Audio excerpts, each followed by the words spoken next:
అందరికీ నమస్తే అండి. నా పేరు ఈశ్వరరావు దాసరి. మీరు చూస్తుంది ఎడ్యుకేషన్ అడ్డా ఇన్ తెలుగు. అయితే ఫ్రెండ్స్, ఇండియన్ కోస్ట్ గార్డ్ నుండి ఒక రిక్రూట్మెంట్ అయితే రిలీజ్ అయ్యిందండి. 320 పోస్టులకి అయితే రిక్రూట్మెంట్ అనేది నోటిఫికేషన్ రిలీజ్ చేయడం జరిగింది. అయితే మనకి ఆల్రెడీ ఆన్లైన్ అయితే స్టార్ట్ అయిపోయిందండి. 13 జూన్ 2024 అండి. మనకి లాస్ట్ డేట్ వచ్చి జూలై 3, 2024 అండి. అయితే ఈ యొక్క పోస్టులకి ఎలిజిబిలిటీ ఏంటంటే మనకి ఇక్కడ 2 పోస్టులు అయితే రిలీజ్ చేయడం జరిగిందండి.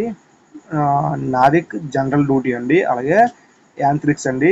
నావిక్ జనరల్ డ్యూటీకి ఎడ్యుకేషన్ క్వాలిఫికేషన్ వచ్చి 10th తర్వాత ఇంటర్మీడియట్ అనేది ఎంపీసీ అనేది కంపల్సరీగా ఉండాలండి ఈ యొక్క నావిక్ జనరల్ డ్యూటీకి. అలాగే యాంత్రిక్ వచ్చి 10th క్లాస్ తర్వాత డిప్లొమా అనేది చదివి ఉండాలి, అదే డిప్లొమా అనేది పాస్ అయి ఉండాలి. డిప్లొమా అని electrical, mechanical, electrical and telecommunications, radio power, engineering of duration 3 years లేదా 4 years అయినా పర్లేదని ఇక్కడ ఇవ్వడం జరిగింది. ఇక్కడ కిందన ఆ యొక్క డిప్లొమా తాలూకా కోర్సులు అయితే ఇవ్వడం జరిగింది. మీరు పీడిఎఫ్ అనేది డౌన్లోడ్ చేసుకొని క్లియర్గా చూడండి, చూసి మీరు అప్లై చేసుకోండి. ఈ యొక్క పీడిఎఫ్ లింక్ అనేది నా యొక్క డిస్క్రిప్షన్లో ఇవ్వడం జరుగుతుంది. మీరు డిస్క్రిప్షన్ ఓపెన్ చేసి ఈ యొక్క పీడిఎఫ్ని డౌన్లోడ్ చేసుకోండి. నెక్స్ట్ మన ఏజ్ ఇష్యూలోకి వచ్చేసరికి ఇక్కడ 18 సంవత్సరాల నుండి 22 సంవత్సరాల లోపు వయసు ఉన్న వాళ్ళు మాత్రమే అప్లై చేసుకోవడానికి ఉందండి. ఇంకోటి విషయం ఏంటంటే ఈ యొక్క coast guard, Navik and Yantrik వచ్చి ఓన్లీ మేల్ క్యాండిడేట్స్కి మాత్రమే. ఎవరైతే అబ్బాయిలు ఉన్నారో వాళ్ళు మాత్రమే అప్లై చేసుకోవడానికి అర్హులండి.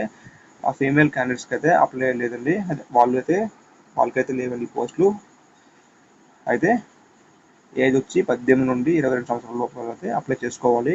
1 మార్చి 2003 నుండి 28 ఫిబ్రవరి 2007 లోపు ఉన్న వాళ్ళందరూ అప్లై చేసుకోవడానికి అర్హులండి. అలాగే ఏజ్ రిలాక్సేషన్ కూడా ఉంది. ఎస్సీ ఎస్టీ వాళ్ళకైతే 5 years ఉంటుంది.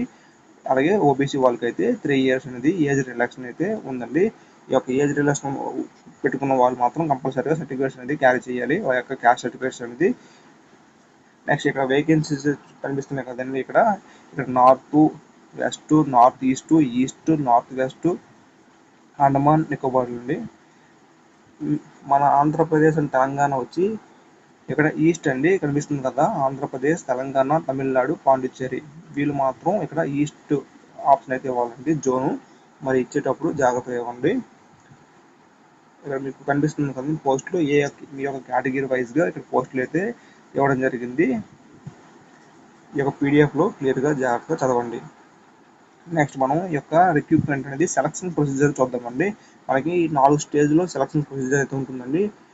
మనం స్టేజ్ 1 చూద్దామండి. ఎవరైతే అప్లికేషన్ పెట్టారో వాళ్ళకి అప్లికేషన్స్ని షార్టేజ్ చేసి కంప్యూటర్ బేస్డ్ టెస్ట్కి అయితే పంపిస్తారండి. అది స్టేజ్ 1 అండి. కంప్యూటర్ బేస్డ్ టెస్ట్లోనే మీకు డాక్యుమెంట్ వెరిఫికేషన్లు అన్నీ చెక్ చేయడం జరుగుతుంది. మీ యొక్క Aadhaar card, SC ST caste certificates అన్ని కూడా ఎగ్జామ్లోనే మీకు చూడడం జరుగుతుంది. నెక్స్ట్ ఈ యొక్క సిబిటి ఎగ్జామ్ కంప్లీట్ అయిపోయిన తర్వాత మీకు సిబిటి సంబంధించిన సిలబస్ అయితే ఇవ్వడం జరిగింది. చూడండి, మీరు నోటిఫికేషన్ అనేది డౌన్లోడ్ చేసుకుని క్లియర్గా సిలబస్ అనేది చూడండి.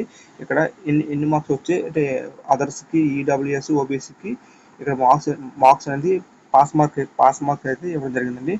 అంటే ప్రతి మొత్తం 2 సెక్షన్స్ ఉంటాయండి. Section 1, section 2. సెక్షన్ 1 పాస్ అవ్వాలి, సెక్షన్ 2 పాస్ అవ్వాలి. రెండిట్లో ఎక్కడ పోయినా మీరు ఫెయిల్ అయినట్టే. ఇక్కడ కింద సిలబస్ అయితే ఇవ్వడం జరిగిందండి. సెక్షన్ 1 వచ్చి మ్యాక్సిమం మార్క్స్ 60 మార్క్స్ అండి. టైం డ్యూరేషన్ 45 నిమిషాలు అండి. మనకి మ్యాథ్స్ 20 మార్కులకి, సైన్స్ 10 మార్కులకి, ఇంగ్లీష్ 15 మార్కులకి, రీజనింగ్ 10 మార్కులకి, జీకే 5 మార్క్స్ అండి. మీ సిలబస్ అనేది క్లియర్గా ఉంది కదండి, మెన్షన్ చేయడం జరిగింది. దీన్ని నోటిఫికేషన్ డౌన్లోడ్ చేసుకొని క్లియర్గా చదవండి. చదివి ఒక పేపర్ మీద రాసుకోండి. ఎవరైతే సిబిటి రాశారో వాళ్ళకి ఇక్కడ ఫార్ములా కనిపిస్తుంది చూడండి. ఈ ఫార్ములా ద్వారా సిబిటి తర్వాత ఈ ఫార్ములా ద్వారా నార్మలైజేషన్ చేస్తానండి.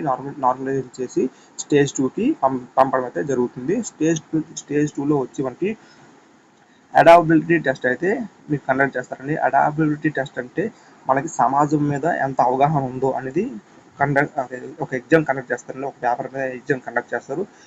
చాలా సింపుల్గా ఉంటుందండి. ఆ క్వశ్చన్స్ కూడా మనకి పెద్దగా టఫ్ క్వశ్చన్స్ ఏమి ఉండవు. అది క్వశ్చన్స్ మనం అటెంప్ట్ చేసిన తర్వాత మ్యాక్సిమం ఒక 1.5 అవర్లో మీకు రిజల్ట్ అయితే ఇచ్చేస్తారు. ఆ రిజల్ట్ ఇచ్చేసిన తర్వాత ఎవరైతే ఆ రిజల్ట్లో పాస్ అయ్యారో నెక్స్ట్ మనకి ఈ యొక్క స్టేజ్ 2లోనే ఫిజికల్ ఫిట్నెస్ టెస్ట్కి అయితే పంపిస్తారండి. ఈ యొక్క ఫిజికల్ ఫిట్నెస్ టెస్ట్లో వచ్చి మనకి 1.6 km రన్ అయితే ఉంటుందండి. మనం 7 నిమిషాల్లో ఈ యొక్క రన్ అనేది పూర్తి చేయాల్సి ఉంటుంది. నెక్స్ట్ 20 స్క్వాట్ అప్స్ అయితే ఉంటాయండి. అలాగే 10 పుషప్స్ అనేది 10 పుషప్స్ అనేది చేయాల్సి ఉంటుంది. ఈ 3 కూడా మనకి గ్యాప్ అయితే ఇవ్వరండి. 1.6 అయిపోయిన వెంటనే రిమైనింగ్ కింద ఉంది కూడా చేయించేస్తారు. అక్కడే మీకు డాక్యుమెంట్ వెరిఫికేషన్ కూడా చేస్తారండి. అయితే ఫ్రెండ్స్ స్టేజ్ 2లోనే మెడికల్ స్టాండర్డ్స్ టెస్ట్ అయితే చేస్తారు కదండి. మెడికల్ టెస్ట్లోనే మనకి హైట్, చెస్ట్, వెయిట్ అయితే చూడడం జరుగుతుందండి. ఇక్కడ కనిపిస్తుంది కదండి. హైట్ వచ్చి మనకి 157 సెంటీమీటర్లు అయితే హైట్ అయితే చూస్తారండి. అలాగే మనకి చెస్ట్ అనేది నార్మల్ అయితే ఏం లేదండి. నార్మల్ ఎంత ఉన్నా ప్రాబ్లం లేదు. కానీ విత్ బ్రీతింగ్ తీసుకుంటే మాత్రం 5 సెంటీమీటర్లు అయితే మనకి చెస్ట్ అయితే ఎక్స్పాండ్ అయితే రావాలండి. ఎక్సెప్షన్స్ అయితే రావాలండి. 5 సెంటీమీటర్లు రావాలి.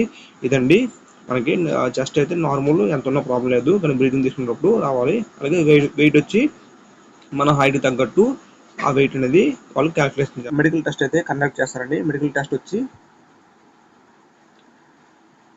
గురించి తెలిసింది కదండి. టాప్ టు బాటమ్ అనేది మనకి చెక్ చేయడం జరుగుతుంది. నెక్స్ట్ మనకి స్టేజ్ 3 వచ్చేసి మనకి స్టేజ్ 2లోనే మనకి మెడికల్ టెస్ట్ కూడా ఉంటుంది. డాక్యుమెంట్ వెరిఫికేషన్ అన్ని కూడా స్టేజ్ 2లో ఉంటాయి. స్టేజ్ 3 వచ్చేసరికి మనకి preparation of the final merit list అండి. అంటే మెరిట్ లిస్ట్ అనేది తయారు చేయడం జరుగుతుంది. ఈ యొక్క స్టేజ్ 3లోనే మెరిట్ లిస్ట్ మీకు ఇవ్వడం జరుగుతుంది. వారి యొక్క అఫీషియల్ వెబ్సైట్లో మెరిట్ లిస్ట్ మీకు ఇవ్వడం జరుగుతుంది. ఆ మెరిట్ లిస్టులో ఎవరైతే అందరూ క్వాలిఫై అయ్యారో డాక్యుమెంట్ వెరిఫికేషన్ అన్ని కూడా చూస్తారు. నెక్స్ట్ ఎవరికైతే జాబ్స్ వచ్చాయో ఆ మెరిట్ లిస్ట్లో నెక్స్ట్ మనకి స్టేజ్ 4కి అయితే పంపడం జరుగుతుందండి. స్టేజ్ 4 అయితే ఇంకేం లేదండి. స్టేజ్ 4లో ఎవరికైతే ఉద్యోగాలు వచ్చాయో వారికి ట్రైనింగ్ అనేది ఇవ్వడం జరుగుతుంది. ఇది ఫ్రెండ్స్ ఇండియన్ కోస్ట్ గార్డ్కి అయితే పోస్టులు అయితే రిలీజ్ చేయడం జరిగింది. ఎవరైతే యంగ్ ఏజ్లో ఉన్నారో వాళ్ళందరూ కూడా అప్లై చేసుకోండి. మంచి పోస్టులు అండి. శాలరీ కూడా చాలా బాగుంటుంది. ఓకే ఫ్రెండ్స్, నా యొక్క వీడియోలు నచ్చినట్టయితే నా యొక్క ఛానల్ని సబ్స్క్రైబ్ చేసుకోండి. అలాగే బెల్ ఐకాన్ ట్యాప్ చేయండి. బెల్ ఐకాన్ ట్యాప్ చేయడం వల్ల నేను ఇలాంటి ఎడ్యుకేషన్ వీడియోస్ ఏమైనా పెడితే మీకు నోటిఫికేషన్ ద్వారా వస్తుంది. Thank you friends. Have a nice day.